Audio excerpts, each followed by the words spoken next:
are sick.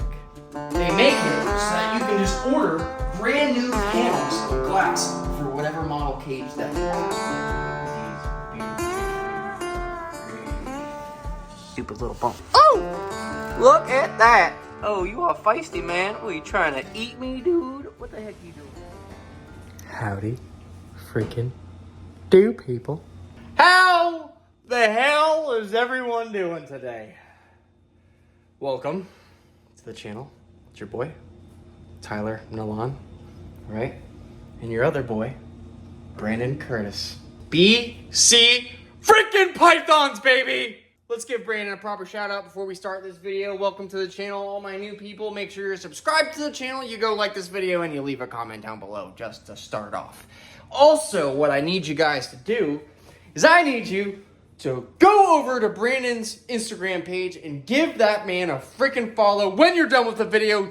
Don't tune out of this video right now. Keep watching it till the end and then go follow BC Pythons on Instagram, okay? But enough yelling at you guys. How the heck are you doing? It's a great, beautiful day here in sunny South Florida, even though it is it's a little on the rainy, crappy side out there today, but that's okay. We don't gotta be outside today. No more playing with chickens today. No more doing bird stuff or lizard things or alligator things. Today, we're doing snake stuff.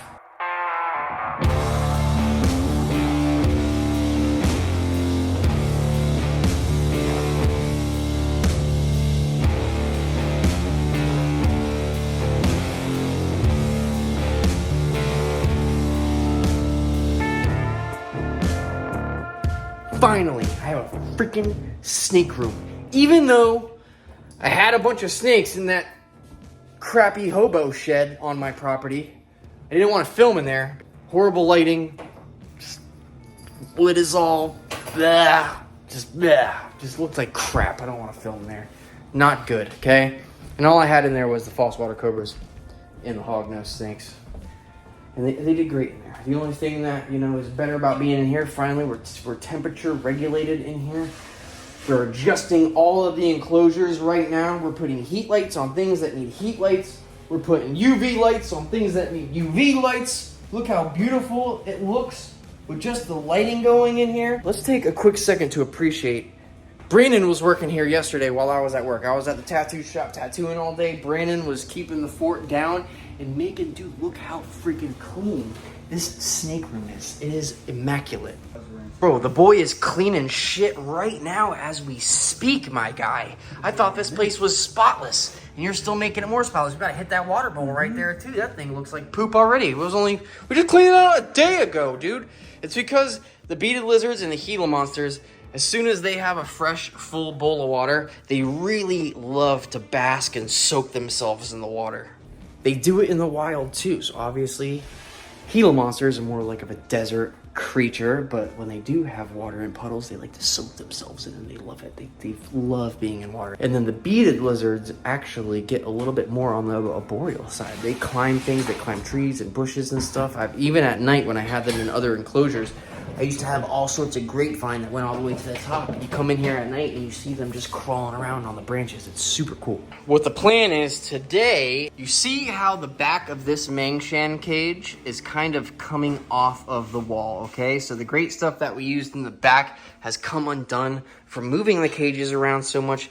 This cage right here looks pretty great. See these skulls right here? We got to replace the plants in both of these skulls. Make some live plants look nice and beautiful. I need to order some new power supplies for these waterfalls that I got on Amazon. I can't find the cords for them. So what we're gonna start doing is I gotta take this Mang out of the cage. I'm just gonna put him with her for just maybe a day or so while this great stuff dries on there. We have to take the cage, flip it upside down. I'll show you how we do all that here in just a second. And then we're gonna set up the insularis vipers finally. So we just went to Home Depot. We got everything that we needed. We got a whole bunch of new live plants and stuff. I'll show you right now. So we got a bunch of these photos that grow great. They do really well inside your cages and in vivariums like this. It grows like weeds. You don't have to water it a whole lot. As long as it's watered like once or twice a week, you're good. They don't even need a whole lot of light either. They do great on low light or like medium light. And then we also got some super colorful bromeliads and then more photos for the Mangshan Viper enclosure.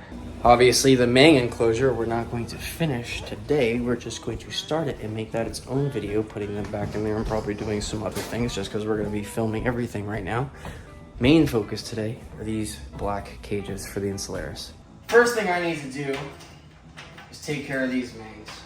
So before we fix this cage up, I gotta get this male out of here. So this is my male Mang right here, and I gotta make sure I get him to come out and I don't get him to go behind that top part, because if he goes back there, I'm pretty screwed, and I'm gonna have to wait for him to be in a good spot to safely get him out. This is the narrow hook from Midwest Tongs. I love this hook for slender snakes like this.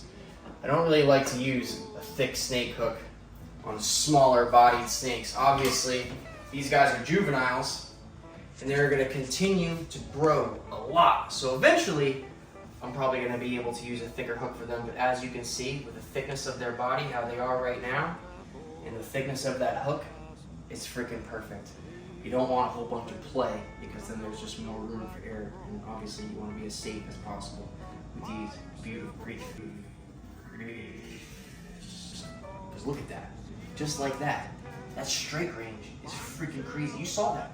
His head was at the end of the hook, and he struck to maybe not this far, but that was still a pretty far strike because he was really coiled up. If he had his body positioned a little bit better, and I would have noticed, his strike range could have been way further. So let's go ahead, just safely keep him on the hook like that. We're gonna go ahead and put him right in the corner right here. Make sure that they don't mess around with each other at all. They shouldn't. They're of the opposite sex. They're the same clutch. We imported them in, not me, but this guy that I got them from, he imported them into the country. I believe from Germany, maybe 2 or 3 years ago when I got them. I want to say probably 2 years ago. But they're doing absolutely great. They were captive bred in Germany also. They're not like wild imports, but they're super, super beautiful animals. They're a little bit on the testy side right now, but they're going to chill out as they get older. So we're going to put them together, just keep an eye on them, make sure they don't mess with each other. Just such a cool freaking Viper, dude. I was watching the video yesterday of Kevin at Nerds. He was over at Dingo's house in South Africa playing with Marshmallow, Dingo's Mangshan Viper, and just seeing the size of Marshmallow makes me so freaking excited. I can't wait till these guys are huge. First things first, we gotta replace the glass. Now this glass is obviously dirty, and a corner got chipped pretty good during transportation, which sucks. Some of these cages I've had for over 20 years and they're doing great. The only thing you really gotta replace sometimes is maybe the glass. But Vision on their website, they make it so that you can just order brand new panels of glass for whatever model cage that you have. So thank you, Vision, for sending me out some brand new glass for my cages. And another little upgrade that a lot of people don't really take into consideration, but they used to use this like clear plastic stuff for the sliders on the bottom. Now they use this nice black smooth plastic. And dude, I'm telling you, just the difference of sliding the glass open and closed is freaking night and day. Enough mumbo jumbo. Let's get this glass out of here. We got the new glass behind me that we'll set up later. Me and Brandon are gonna unplug this light real fast. I think we're gonna relocate these plant lights to the front so that way the plants have more spectrum and they're not so confined to the back of this enclosure. We're gonna put it right here so that way everything in the cage gets light. I don't really like having it here. We're gonna take this, lay it on its side, put some great stuff behind it, and just smush it back. And maybe even put some weights on it so that way it dries really nice and this is elevated off the floor again like it should be. This branch is not that bad. It's pretty good in there. So let's get this cage fixed, and then we're gonna work on the insularis. Ooh, wait! Got that great stuff, baby! Nothing special. There's no special foam that we use. No special animal whatever crap to use. It's literally great stuff from Home Depot. Nothing special. What I like to find also is they actually do have one that is a stone color that I would like to preferably use. That way everything is gray and not yellow like this. But even this yellow stuff right here, the way that you cover it up and disguise it, you can kind of see, we got to pull a lot of this crap out. There's a bunch of silicone in here.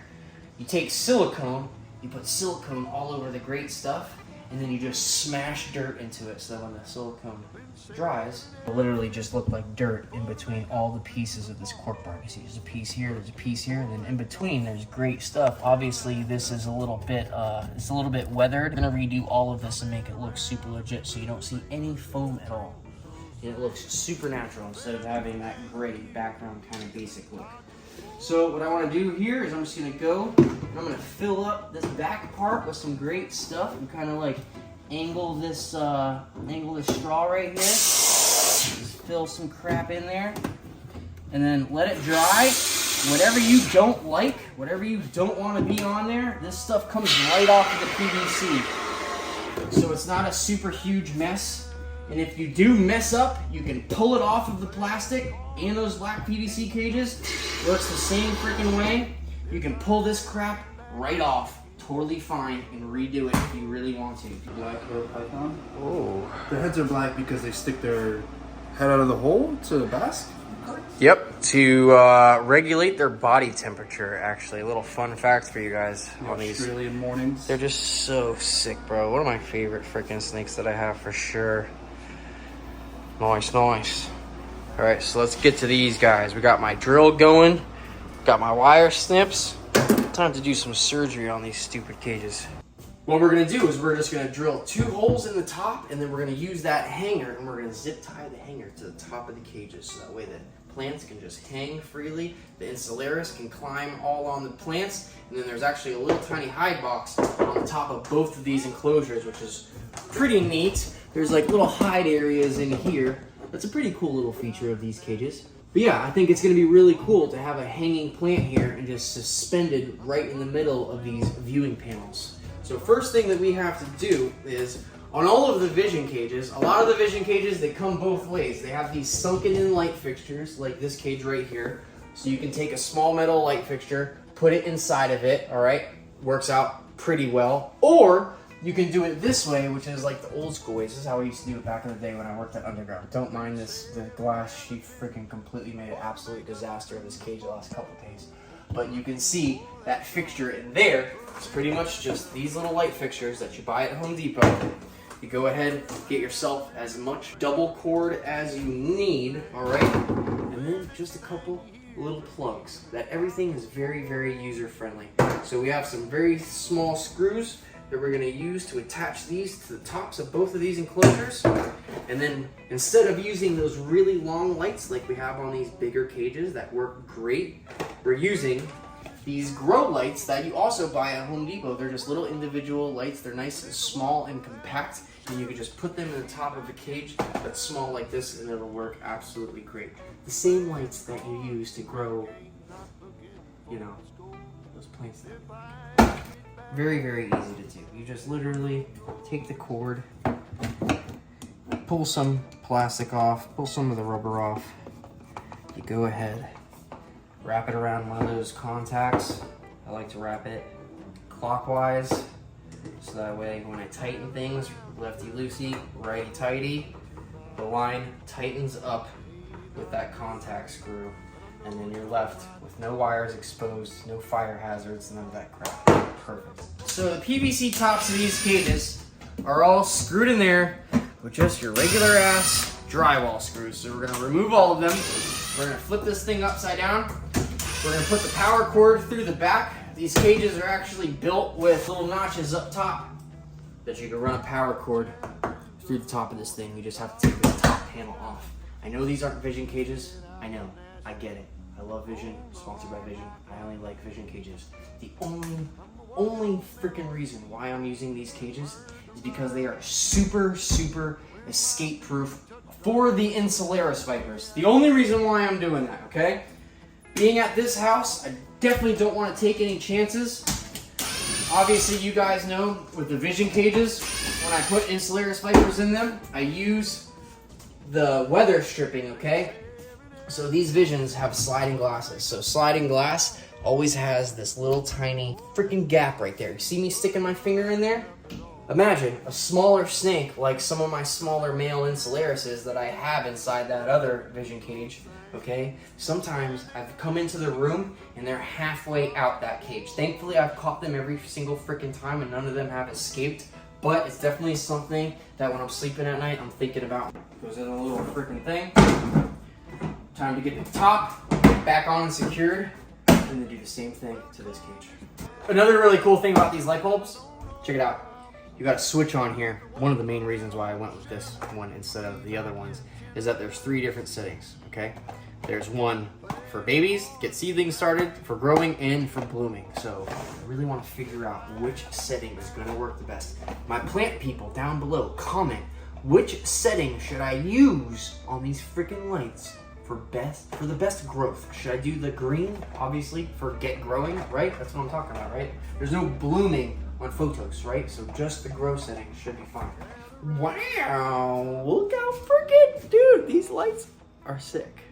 Dude, look at all those little LEDs in there. The future is awesome. Everything is LEDs now. Hopefully, also be very cautious, guys, when you're putting lights near enclosures, especially for an animal like this, okay? Insularis vipers, wagglers vipers, a bunch of arboreal stuff does not do well in heat. So if these enclosures are not very well ventilated and it gets too hot inside of them, especially for those waggleri that are up there, we have no heat on them whatsoever. They stay in the ambient temperature room, and that is totally fine for them. If these put off any heat, we're gonna have to figure out something else, because if this cage gets over like 83, 84, 85, way too hot for the insularis. They like it nice and cool.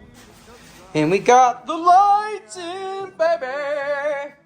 So this cage we're doing first, because it's on the bottom and we gotta throw a zip tie up here, but we're gonna zip tie this plant right here and see how that looks, and then we're gonna get this cage on top of that one, and you know what the drill is. Let's get these guys out one by one. So obviously we have 2 cages set up for them. So what I wanna do is go through here, take a look at each one, and try to see what the heck is going on with this one. Oh, this one's just a little dirty. He's got a bunch of dirt on him. Sorry, guy. So let's go check real fast, see what we got going on here. This super long tail. See how long that tail is? I'm thinking it's a boy. He's got a little bit of bulgy going on after the cloaca. Not 100% sure because I'm not probing him right now, but normally you can generally tell by the size of their tail. You know, short tails are generally females, longer tails are boys. And then if they got some little bumpy dudes, that means they got a package in there, you know what I mean?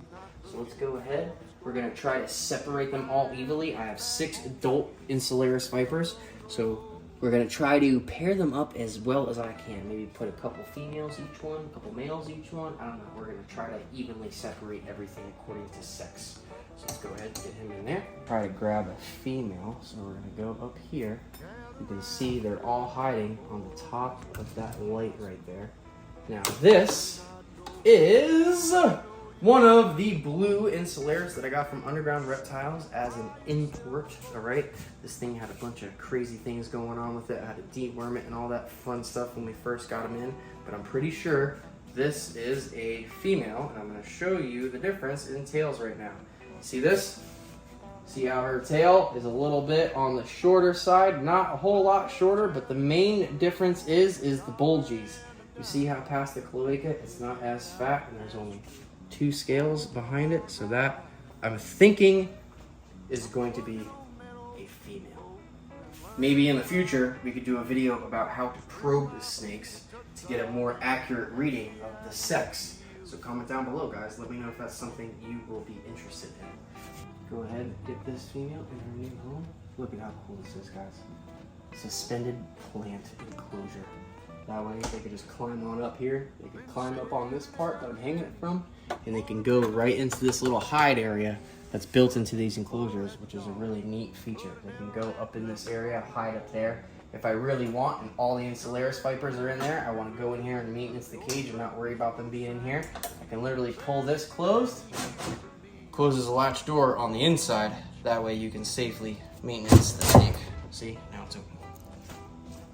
So we have this one right here, which I believe is a female as well. Looks like a smaller tail, not very thick. Go ahead, put her in there. So then hopefully this enclosure should have 1 male and 2 females, ideally. So now we got another, what looks to be a male. He's got a really, really long tail, and you see that stripe on the back of it? So So that's definitely a boy. That tail is super long. Let's go ahead, put him down here in this other enclosure on the bottom. And another reason why I want to get them out of these setups, as you can see, getting them all out of here, we had to tear down all of this crap when they had babies. Now these things, like I said, have several females and several males. They breed twice a year, but when they have live birth babies, the babies go into all these little crevices and they get lost and they're super hard to find. Just like this blue viper is doing right here. Just like this blue viper is doing right here. You see it? And I believe that this is the other female. So what I gotta do now is I gotta try to coax this little guy out of here. You see, this is a freaking crazy bitey one.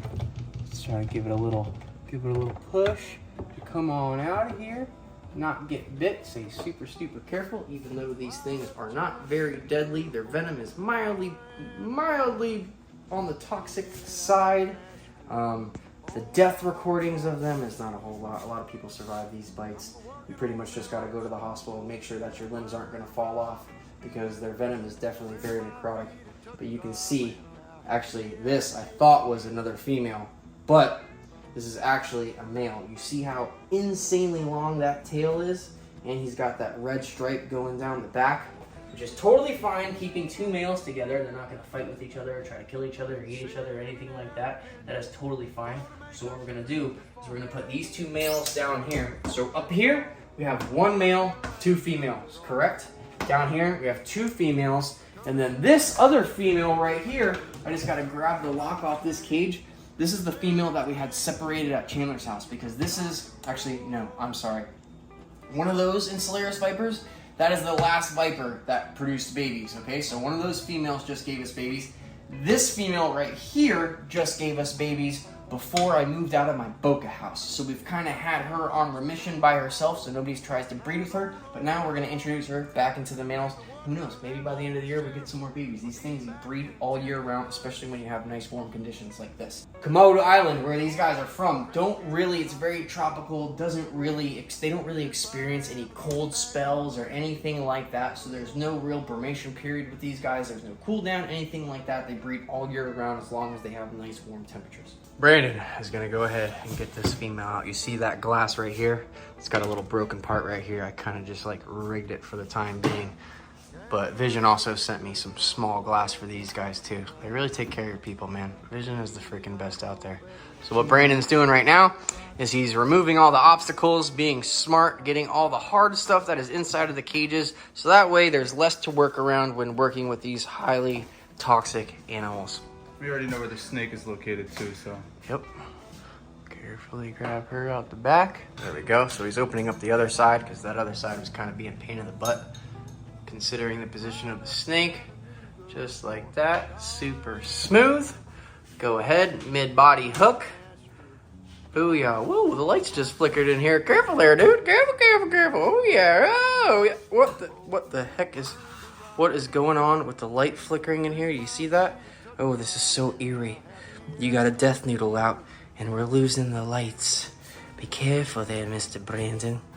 Not bad. A little sketchy of a situation, but you handled it great. Let me see that big, beautiful girl. Hello, sweetheart. You're looking beautiful today. Your weight is great. This thing eats like a freaking beast. We've traded this thing for nematodes so many times. I'm not exactly sure what all these little freaking bumps are on her, but it doesn't affect the way that she eats, doesn't affect the way that she acts. She's still super lively and hungry. But yeah. Got those weird bumps on there still. I remember back in the day I made a video about that, maybe like even 2 years ago. So she's been living her best life for 2 years with all those stupid little bumps. Oh! Look at that! Oh, you all feisty, man. What, you trying to eat me, dude? What the heck you doing, man? Very, very cool, though. Oh, man. Got these guys moved into some new, sweet, escape-proof enclosures. And they look beautiful. And I love the hanging plants. They just look so good. The very last thing that we are going to do is we're going to add some just medium 7.5-inch water bowls. Obviously I could see there's a baby insularis, and then the other two are right here. So just reach in here nice and safe.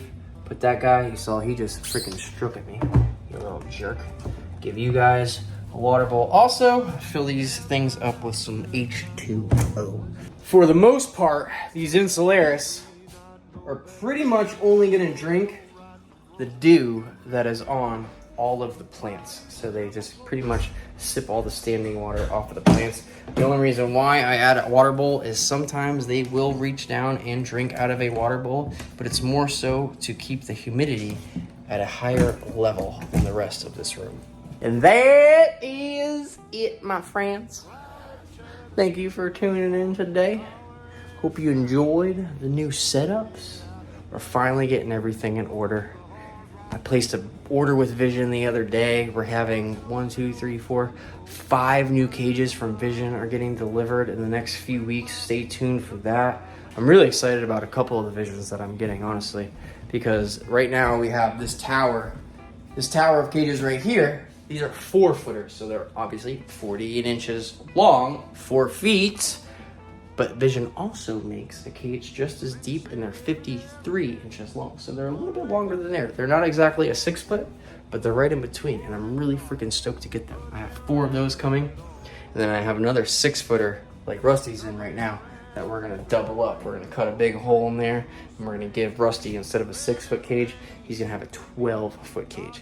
And that's still temporary. Eventually, once the channel gets more mature, start making more money, because all this stuff is so freaking expensive, guys. Like, you don't understand. Like, a lot of people in the comments, I was reading a bunch of comments on the new snake room, and obviously 99.9% of all the comments are super positive and awesome. Everybody's happy about it. But of course, there's those stupid Karens that are going to be on there, and people that are like, oh, it looks great, but it's such a small room already. You're running out of room. Guys, I wish that I had more money and endless funds.